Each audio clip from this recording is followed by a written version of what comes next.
नमस्कार, मैं हूं हिना मेहता और आप देख रहे हैं एसटी न्यूज नेटवर्क पर आज की बड़ी खबरें फटाफट अंदाज में।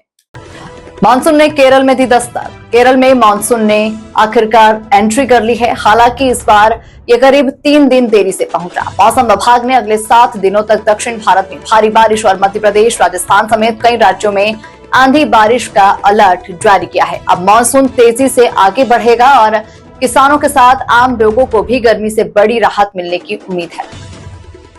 ललित मोदी बोले, मैं भगोड़ा नहीं। आईपीएल के पूर्व चेयरमैन ललित मोदी ने खुद को भगोड़ा कहे जाने पर आपत्ति जताई। उन्होंने कहा कि उनके खिलाफ कोई केस नहीं है और वो दुनिया भर में खुलकर घूम रहे हैं।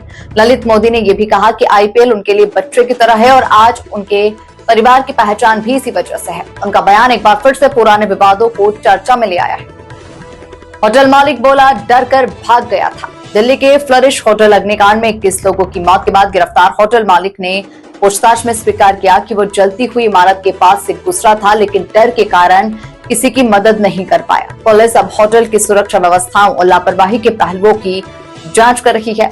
हादसे ने राजधानी में फायर सेफ्टी को लेकर गंभीर सवाल खड़े कर दिए हैं। विप्रो पर धर्मांतरण और उत्पीड़न का आरोप। पुणे में विप्रो की पूर्व कर्मचारी ने कंपनी पर धार्मिक उत्पीड़न और भेदभाव के आरोप लगाए हैं। महिला का दावा है कि उस पर धर्म परिवर्तन और निजी संबंधों को लेकर दबाव बनाया गया तथा शिकायत करने पर इस्तीफा देने के लिए मजबूर किया गया। मामले में पुलिस शिकायत दर्ज हो चुकी है और कानूनी नोटिस भी भेजा जा चुका है। सीजेपी ने कहा, सिर्फ ट्रांसफर से नहीं होगा समाधान।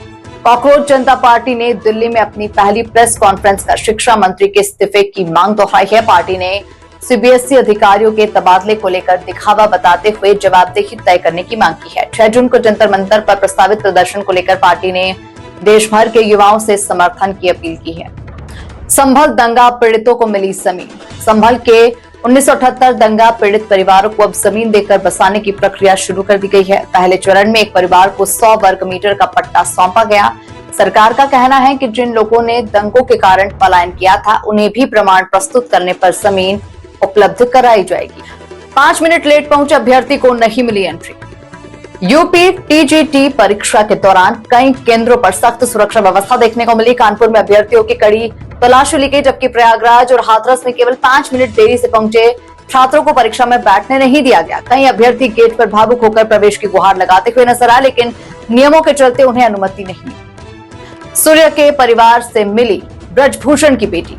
गाजियाबाद में सूर्या चौहान हत्याकांड के बाद पूर्व सांसद ब्रजभूषण सिंह की बेटी शालिनी पीड़ित परिवार से मिलने पहुंची। उन्होंने परिवार को सांत्वना दी और बड़े भाई को नौकरी का प्रस्ताव भी दिया। साथ ही अपराधियों के खिलाफ कड़ी कार्रवाई की मांग करते हुए सरकार से सख्त कदम उठाने की अपील की। यूपी में 206 पीपीएस अफसरों के तबादले। योगी सरकार ने प्रदेश में बड़ा प्रशासनिक फेरबदल करते हुए 206 पीपीएस अधिकारियों का तबादला कर दिया है। कई जिलों के डीएसपी और सीओ बदले गए हैं, जबकि कुछ अधिकारियों को मुख्यमंत्री सुरक्षा और महत्वपूर्ण जिम्मेदारियां सौंपी गई है। सरकार का कहना है कि इससे कानून व्यवस्था को और मजबूत किया जाएगा। योगी बोले, पर्यटन से बढ़ेगा रोजगार। मुख्यमंत्री योगी आदित्यनाथ ने पर्यटन विभाग की समीक्षा बैठक में कहा कि उत्तर प्रदेश सिर्फ आस्था का केंद्र नहीं बल्कि सांस्कृतिक और आर्थिक विकास का भी प्रमुख केंद्र बन रहा है। उन्होंने पर्यटन नीति में बदलाव के संकेत देते हुए कहा कि पर्यटन के विस्तार से रोजगार, स्थानीय कारोबार और प्रदेश की वैश्विक पहचान को नई गति मिलेगी। इस अंक में फिलहाल इतना ही। अगले अंक में आपसे फिर होगी मुलाकात। तब तक के लिए दीजिए मुझे इजाजत।